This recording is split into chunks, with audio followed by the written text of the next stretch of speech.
Hello, everybody, and welcome to this week's predictions and speculation episode for Obi-Wan Kenobi, episode 4. We are going to be talking about all the things we think might happen in next week's episode of Obi-Wan Kenobi. But before we do so, please hit that like button down below. Subscribe to the channel for Star Wars content, minimum 3 days a week, sometimes 5 days a week with shorts. We are getting back to the 3-day video release schedule with Obi-Wan Kenobi, so you're going to want to stick around here for all of that Star Wars content. If you haven't yet, please comment below. Let us know what you thought of Obi-Wan Kenobi Chapter 3, what you think will happen in Chapter 4, Part 4, Episode 4, whatever they want to call it nowadays. So now to get into the actual content of the video, there's a lot of things that happened last episode. It was a very eventful episode, kind of a turning point, as you would expect with 50% now through this show. Obi-Wan kind of reached rock bottom. He got absolutely destroyed by Darth Vader, and got burned. His entire left side of his body was torched, and he's got burns all over his left arm and his left side. And I think that's going to be kind of where we pick up in this next episode, is immediately with how is he doing after getting that severely injured, and how are his injuries going to affect him and his transition back to who he was. I think that's going to be the kind of the point of this episode is Obi-Wan rediscovering himself. And hopefully it's a bit more of a low-key episode. I know there's a lot of events set in motion in this show, and there's a lot of things to cover with a lot of different characters. But I think this episode would do well to just kind of take a step back for at least half of it and kind of live with Obi-Wan as he just suffers his probably worst defeat of his career to Darth Vader. And the fact that he knows mentally he's not prepared. I think this is an episode that will get him mentally prepared. Maybe it will feature some flashbacks of his time in the Clone Wars with Anakin, some stuff where he can kind of piece together all the fractured elements of what he's going through. And maybe, just maybe, he can finally hear the voice of Qui-Gon, at least a word or something that kind of gives him that reassurance that pushes him over the top and back into who he is. But anyway, what are your thoughts on what you think might happen with Obi-Wan specifically in this next episode?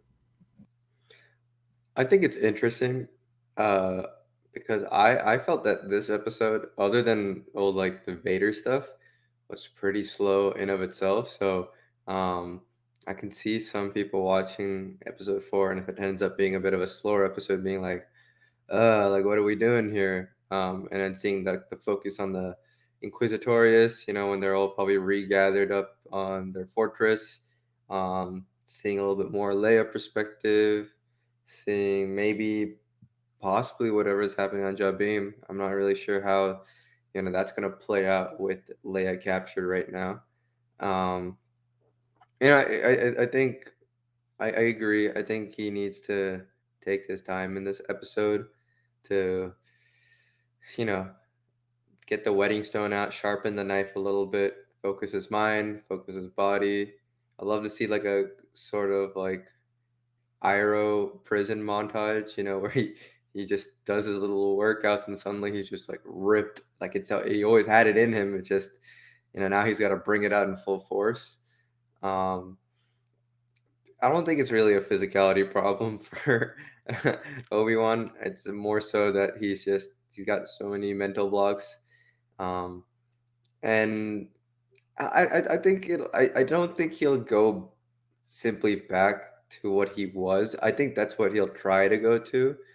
Um, I mean, for me, in my mind, if whether this show is only an event series or that rumor season 2 happens, at least this season, right now at this point where we're at, we need to start transitioning Obi-Wan over into the Alec Guinness version, the more samurai-esque kendo fighting style, as opposed to the acrobatics heavy, like quick on his feet, almost matching Anakin's physicality with his dexterity and just persistence.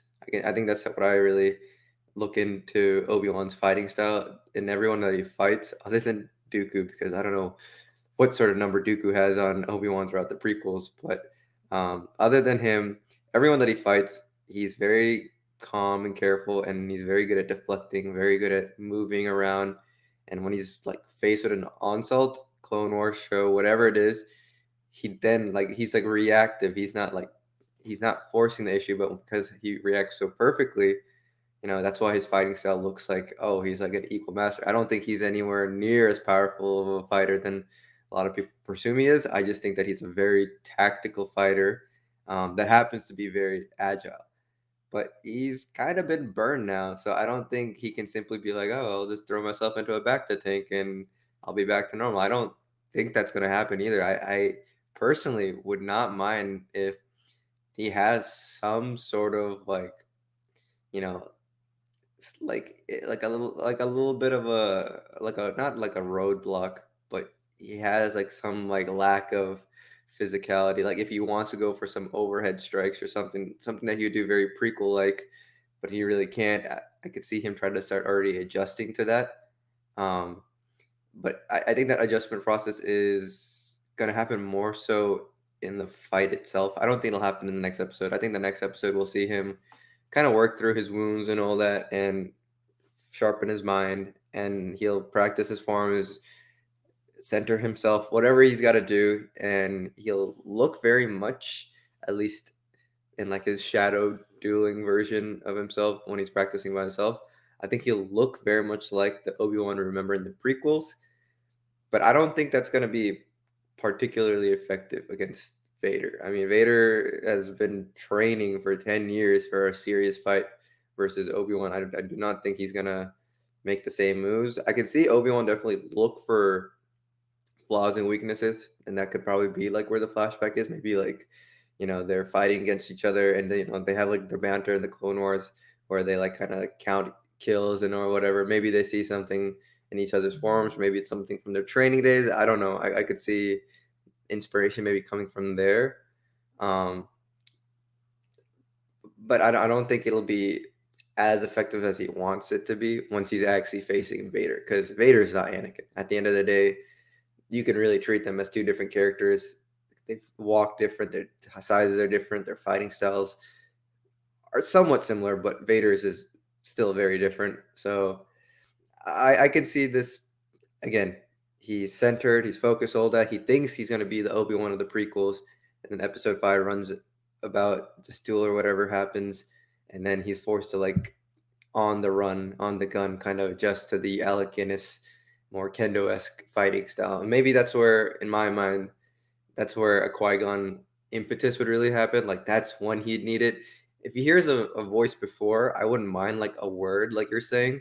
But if he has, I don't know, I feel like inspiration has to strike when the moment demands it. And while it is a very stressful situation, he has to get Leia and all this and that. He's not necessarily going to be fighting Vader in back-to-back episodes, so I don't think he needs Qui-Gon just yet. Yeah, on that point too, I think we all can expect a little bit of both slower story-wise and in pace in terms of this episode, because they definitely went all out with last episode, the end of last episode, and there's no way they're gonna do two massive Obi-Wan and Anakin fights in this in 2 episodes in a row, and then do another one at the end. It's gonna be most likely, if there's any actual lightsaber dueling conflicts, it's going to be either flashback or it's going to be Inquisitors fighting each other. Yeah, I could I see would that love to happening. see Inquisitors fight each other. There's been so much tension brewing between them, and Yeah. Reva's not really a team player right now, so I'd love to see her be challenged here. I want to see that contentiousness that is always talked about in Rebels. We kind of see it a little bit in Rebels, but they don't really fight. I'd love to see a fight here. Yeah, me too. And I think that'll probably transition us over to the next part of this discussion, because like you said, Obi-Wan's got to get to where he is as Ben Kenobi, as like the truly old Ben Kenobi that we see in episode 4. And in order to do that, he's got to make a complete transition mentally into something that someone who accepts his lot in life, accepts where he is, accepts his limitations and all of that, and moves on from there. Um, and part of that journey is going to be however he is able to get Leia back from Reva, because as we would assume, unless Leia pulls out some crazy trick and does a backflip over Reva and uses force sprint to run away, Leia has now been re-kidnapped and taken by Reva at the end of this episode. Who is she going rogue? We don't. I don't know what her purpose is. I think Vader. It'll be interesting to see how Vader reacts to Reva kidnapping Leia, because obviously the Grand Inquisitor, knowing the political ramifications of kidnapping the Senator's daughter, uh, was very against that.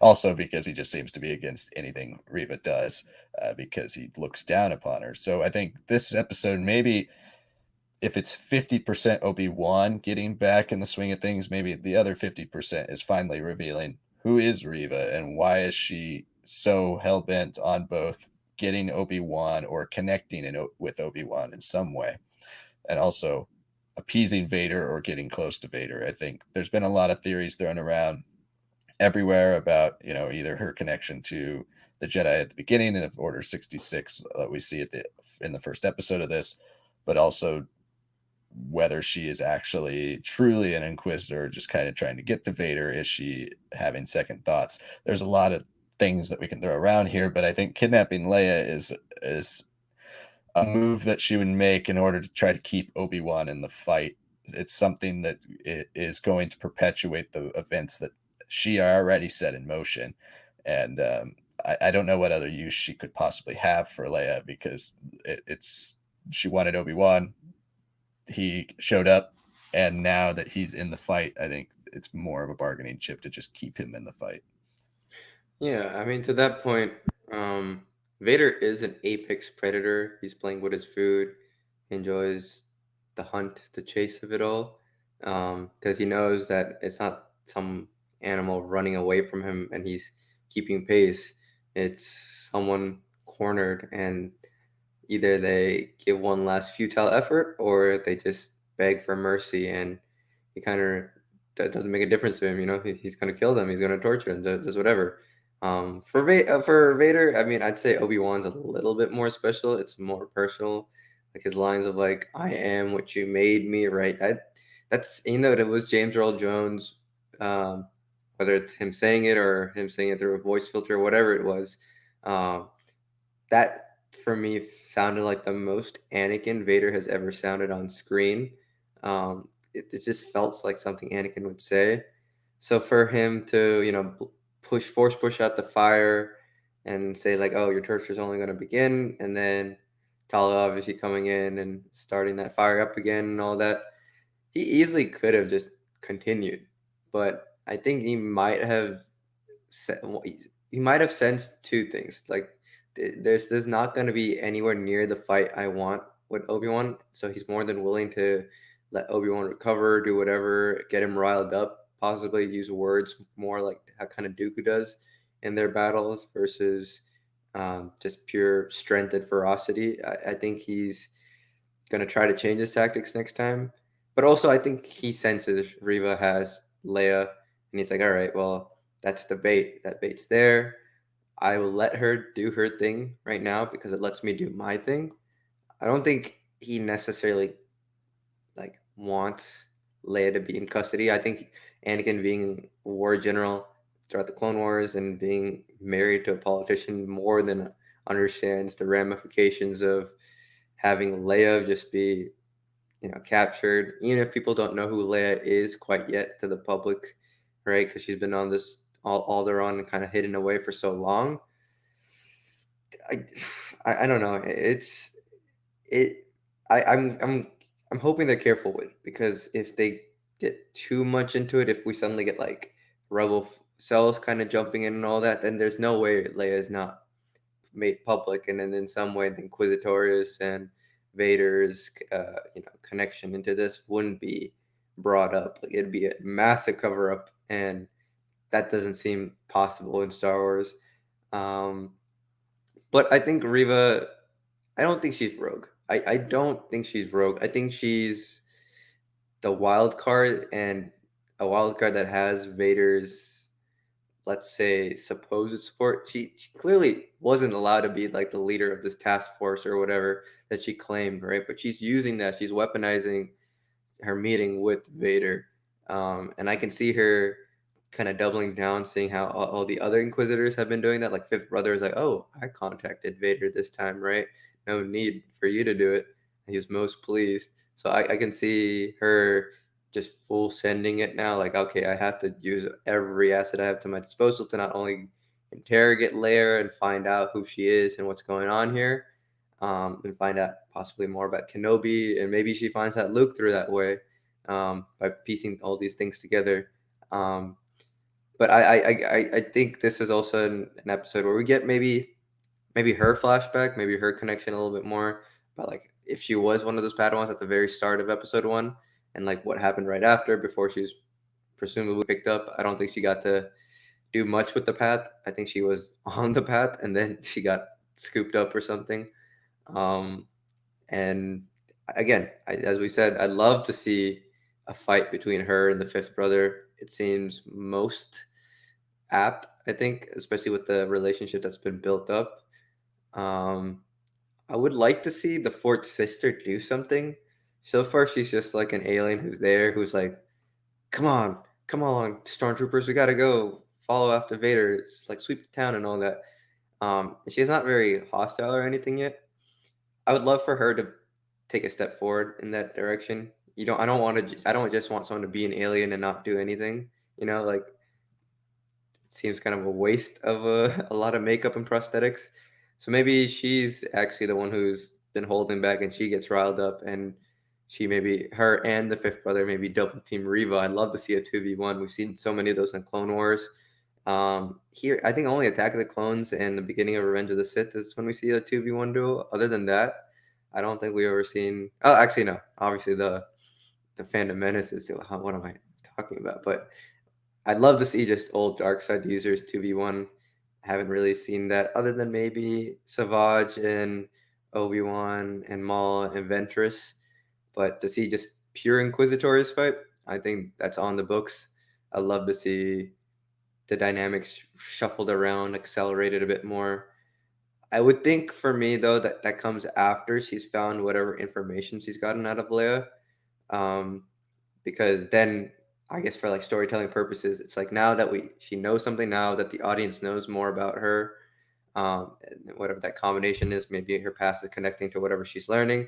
Then when she steps out of her torture chamber, then there's a risk of it like all being wasted away, thrown out because she could be killed by two Inquisitors. And I think that would be a really cool way to see maybe a little bit more of like I'm not saying Reva is good, but she's definitely conflicted, and I'd like to see a little bit more desperation out of her, more of that fear, all these other things that have brought her into this position of the Inquisitor, kind of be forced out through these connections that she's making in this interrogation, and then when she's pinned by two other Inquisitors and about to die in a duel, that she obviously will escape from. Yeah, I could see that happening for sure. I was gonna say at the beginning of probably the first, after watching the first episode or even before the show comes out, that she'll definitely have a turn to being good. But I don't know. I feel like at this point too, they've really tried to make her as much of a villain as possible, which does set up to a possible turn because they're trying to hide the fact that she could turn. But I feel like it's more, if she turns on the Inquisitors at this point, I feel like it's more in character for her to just do purely out of self-interest and not out Right. of like helping Obi-Wan or helping the Jedi or having any actual loyalties other than to herself. I think that's where we're going to probably see some form of break off with the Inquisitors, especially once Yeah. we figure out what's actually going on with the Grand Inquisitor, like how long until he's recovered or is able to speak and say, yeah, she stabbed me. Uh, Oh yeah. Oh yeah. I It think, feels like he could possibly like open his eyes at the end of this episode or sometime in episode 5. I don't. I feel like I read somewhere that Rupert Friend said that he also like kind of fights and with his spinning lightsaber and kind of flies a bit. So we haven't really seen that. I'm hoping it's not like the Malachor flying up to the top of a pyramid, but if it's more like he jumps up and he can use that to get a little bit of a tactical advantage, a little bit of a height before he strikes down, I think that'd be a really cool thing to see. But yeah, I agree. I'm liking that she's so far she just seems more and more villainous. She seems a little bit more conflicted about how to go about her villainy, but she doesn't necessarily seem like someone who should be redeemed at this point. And I hope she's not. I'd love to see an Inquisitor who, even if she doesn't ultimately side with what Vader and everyone is doing, if she kind of goes more of a Barris, where she's still clearly a bad person, right? Um, Maybe not so much as having good intentions. Maybe she still has bad intentions. Maybe she just wants to do things her way. I think that would be great. Does that mean that she has to split off from the Inquisitors and survive and become a bit more of like a character that's exploring other mediums? Maybe. I think if she finds out anything about Leia and Luke and Obi-Wan, she's hunted by everyone. She's hunted by the rebels. She's hunted by the Inquisitors. She's hunted by Empire. You name it. She's be for sure hunted by Vader because she already knows Vader's Anakin, which I mean that's not public knowledge. She already knows about Obi-Wan and seemingly their duel on Mustafar. She finds out about Luke and Leia. She is like the person with all the chips in this galaxy right now. What's going to be happen to her? Someone's going to kill her, right? Who knows? Yeah, I think this show definitely ends with her dying in some form or another. Interested to see how we get there. I think the last major thing we should talk about before we close off of our predictions for the week is the path and the rebels and Jabim and how is that all connecting, into the larger Star Wars universe. We all knew that we were going to get to see some early rebel stuff here, but the early rebel stuff has been kind of consistently inconsistent throughout everything before 5 BBY, before Rebels show starts and before we start to see that ultimate coming together over those 5 years of the Rebel Alliance into at least something that's has some type of unity to it, where right now it's just a bunch of random groups. So it's going to be interesting to see why the path is more unique than other groups. It's not made super clear whether Bale is actively doing any rebel dealings right now. He's definitely like fighting a lot of the things that the Empire's trying to put out there in the Senate, and he's making his voice heard that he's dissenting against a lot of the things the Empire is trying to do across the galaxy, but he's still doing it legally within the senatorial bounds. It'll be interesting to see if Leia's kidnap here, whatever happens with Leia, ultimately spurs him on to supporting maybe what is the path into something bigger. I think there could be some connection there, but there's also a very distinct connection between the path and Jedi, and it's going to be interesting to see whether there are more force sensitives shown in this next episode. Is Jabim where they just keep a ton of ex Jedi or younglings that are all force sensitive? How does Obi-Wan help that in the future? Does that become another mission of Obi-Wan's to where he is now kind of a guardian for this whole system and helping make sure these children aren't found?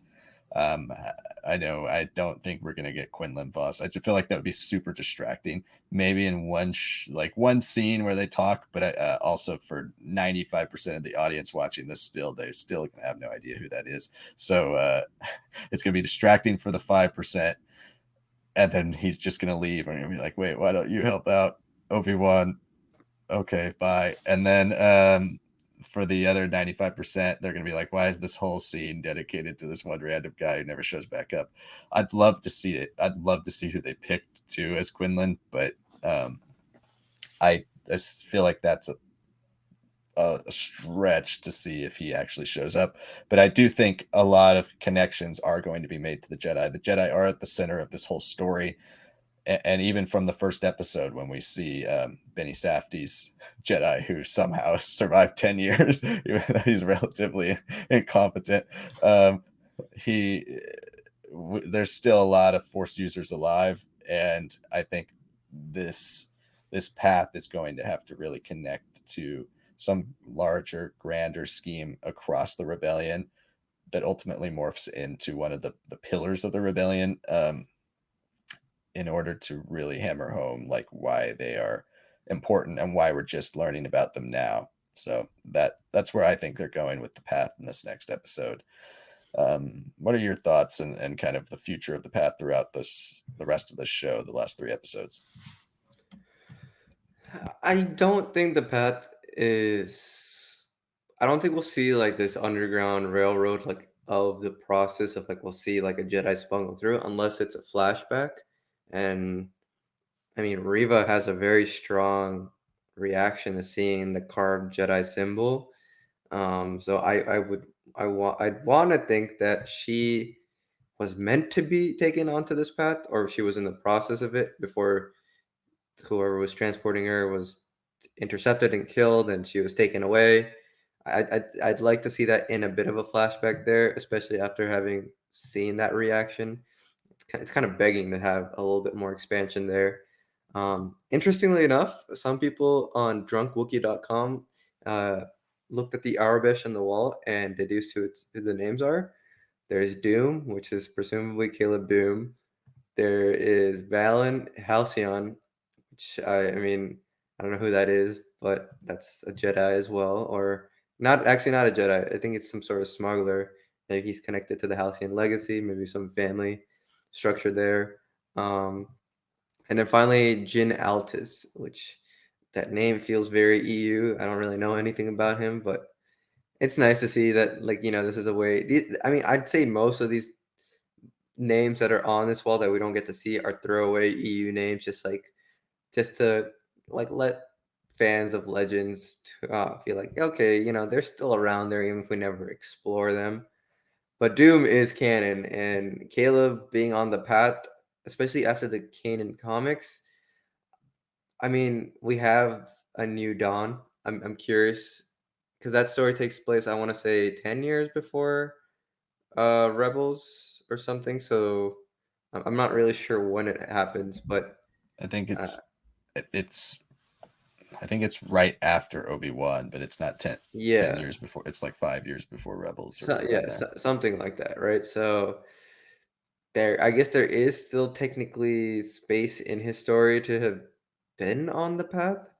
Um, this just seems like further.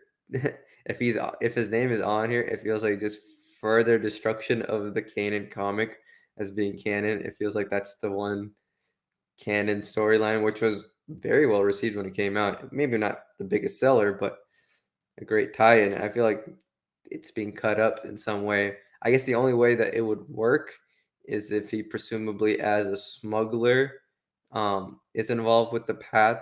He does reveal he's a Jedi.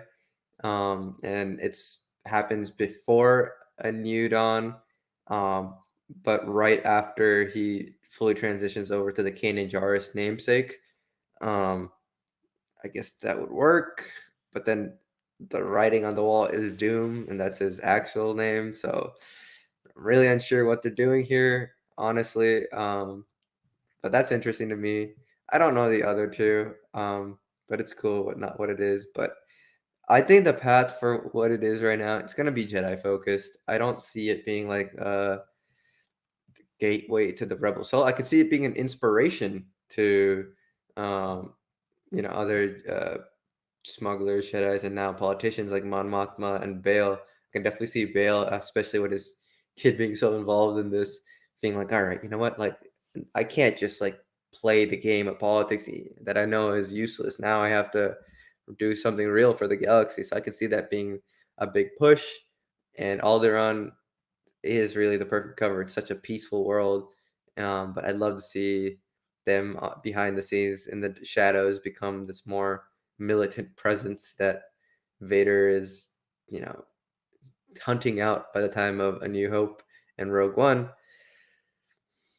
Yeah, I'd say that's an outcome of at least these first 6 episodes. I'd love to see if that's continued into Andor, seeing Bale as more of like a leader. And by then we're much closer to the timeline, even though it is 5 years before. But that 5 years doesn't necessarily mean that he's the same place as he is in Rogue One, where he's like in the leadership. He could just be more of a player at that point. So I'd be really interested to see that. Yeah, I don't know. It's tough to just say what comes out of this. I want to say that being introduced here means that it's doomed in some way if they're in Jabim, right? I feel like the Empire and the Inquisitors will eventually find it now that Reva has seen it. I think she's more than willing to tell them about that path, even if it does bring up unpleasant memories. So I can see them being able to trace it all the way and destroy it, honestly.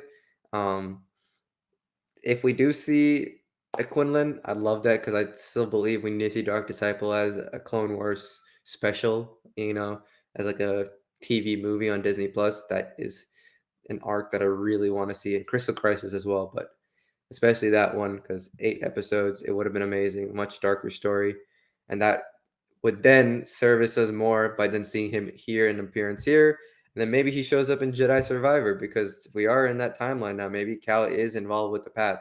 Maybe he is one of like the big heads in this 5 year gap after he connects with it or something. Who knows? It just feels like this show and Survivor being set at the same time for me isn't a coincidence. It seems like there has to be at least a Quinlan sighting here, and then he becomes a player in the game, and it's the same actor. Maybe he's not. Maybe we just hear him and then we see him in the game or something. I don't know, but it feels like these pieces are aligning a lot closer than even just a week ago when we first heard about the announcement of that game and everything else going on here. So yeah, I guess those are my thoughts. That'd be really cool. I think and it's a strategy we used to see with Lucasfilm a lot before really canon, and even with canon with novels and stuff with like the Road to the Last Jedi, Road to the Force Awakens, Road to the Rise of Skywalker. Telling stories in the exact same timeline as something they know is going to be a big hit, at least get a lot of eyes, is definitely a corporate synergy strategy that I'd love to see played out here with Jedi Survivor, if it can connect to Obi-Wan Kenobi at all, or even the path in general. That would be awesome. But I think that's going to conclude our episode this week for predictions and speculation for Obi-Wan Kenobi Part 4.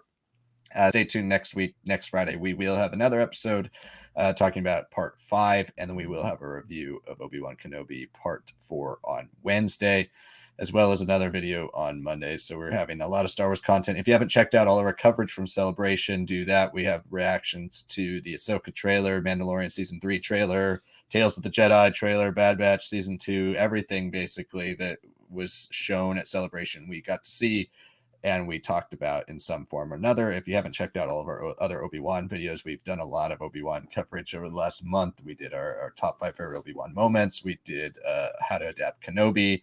We did top 50 characters we'd like to see in Obi-Wan Kenobi. So like that also is still pretty relevant. There's a lot of hits in there too. So check all those videos out. There's an Obi-Wan playlist. It's the first thing recommended on our channel, as well as Celebration right underneath it. So thank you all so much for watching. If you haven't yet, please hit that like button down below, subscribe to the channel for all of our Star Wars content, and then comment below. Let us know what you thought of Obi-Wan Kenobi Episode 3 and what you think will happen in Episode 4. Thank you all so much for watching, and we'll see you next time.